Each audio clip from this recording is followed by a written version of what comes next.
This is called Patchwork. Oh, in my youth I traveled, I was born aloft on sun-swept sky. To countries far and distant lands, I dug my toes in foreign sands. Adventure sought I near and far, at hilltop weddings and roadside bars, and pleasures all that I could consume. No effort spared I to re-enter the womb, or at least that little bit that men know of it, though I'd have entered in whole if I could have fit. My nights I filled with dancing and song, over morning caresses I lingered long. A hedonist sure, no one would deny, but at the end of the feasting, a discontented sigh. So adulthood arrived, and then I thought that to find a career is what I ought to set my mind its task to do. It was worldly success I would pursue. So I found a job, and the pay was good, and long I worked the best I could to complete each task set before my hands, to satisfy each and every demand, and soon I grew in the boss's regard, for he'd always admired a man who worked hard and didn't complain and was eager to please, and I was every one of these. The executive vice president I soon became, and it wasn't long before my name could be found in the papers of the day, though in truth they never had much to say. I was a success, or so it seemed, for one thing still eluded, of which I dreamed through many a long and lonely night. For countless hours of bleak sunlight, 'twas love I sought, the romantic kind. To put at ease my troubled mind, I needed a wife to give me rest and feather with joy my empty nest. Determined I, a spouse to pursue, and soon with the help of a website or two, I'd found my love, my perfect match. She also thought I was quite the catch. So in springtime's bloom we our vows exchanged, and because we're progressives I took her name, and we joined our lives, one another wed, and never more shaken was a nuptial bed. So soon 2 daughters our household did fill, who proceeded to rack up the most horrendous phone bills. But on the whole life was happy, the years went by, but when the girls were all grown, a discontented sigh. I thought that there must be something more, for there was still a lack that I felt at my core, as if something were missing. I couldn't say what, like a message half heard, a connection half cut.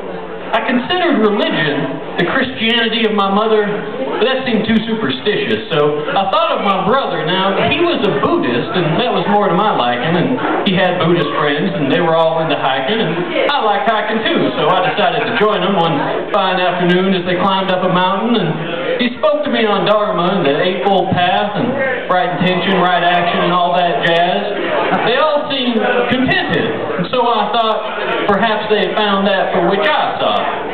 Vowed I then to study with my life that remained all the wisdom there was till enlightenment attained. Of suffering then I should finally be free, and taste of that bliss so long denied me. The wisdom of ancients I crammed into my head, the words and deeds of those now long dead. Long years I studied until I knew by heart all the Vedas and the Dhammapada too, and I could quote Lao Tzu or Santideva on the fly. But after the evening's meditation, a discontented sigh. Well, all of that wisdom availed me not. Not one little bit, not one little jot. So I gave up, gave in to the refrain of my quest for contentment, ever ending in vain.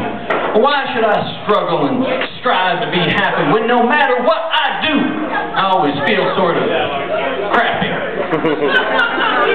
Well, I resigned myself to the world and its strife, went back to bed and crawled in with the wife, then stroked I her shoulder to spark her more, but received in reply just a fart and a snore.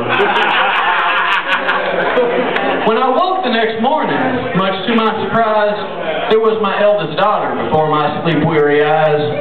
And as she stood in the doorway, large tears she did shed, then glumly walked over and plopped down on the bed, and proceeded to tell me a tale of such woe. The sadder story, friends, I surely don't know. Her husband had left her, run off with some tart, run off and left her and broken her heart, taken the car and the dog and the dough and headed on south down to old Mexico. And he'd maxed out the credit before he had fled. She loved him, she swore, but she wanted him dead. As I listened to her story, in my mind there occurred to me something I've read, some somewhat wise words. So I repeated them to her just to see if they'd help, and soon she stopped crying and seemed more like herself. She laid a kiss on my forehead and called me her dad and said I reminded her life wasn't all bad. And she held on to my hand and looked at me for a while, then rose to leave with a sad, soft, sweet smile. I felt at peace with the world as I dressed for the day, and not in some silly, optimistic way that denies all fact, but rather a clear acceptance that the world, though fucked up, is dear. And my contentment has grown since I gave up my quest for enlightenment and fame, for wealth and success. And with my wife and my daughters now, well, it's not always grand, but I'm happy for reasons I cannot understand.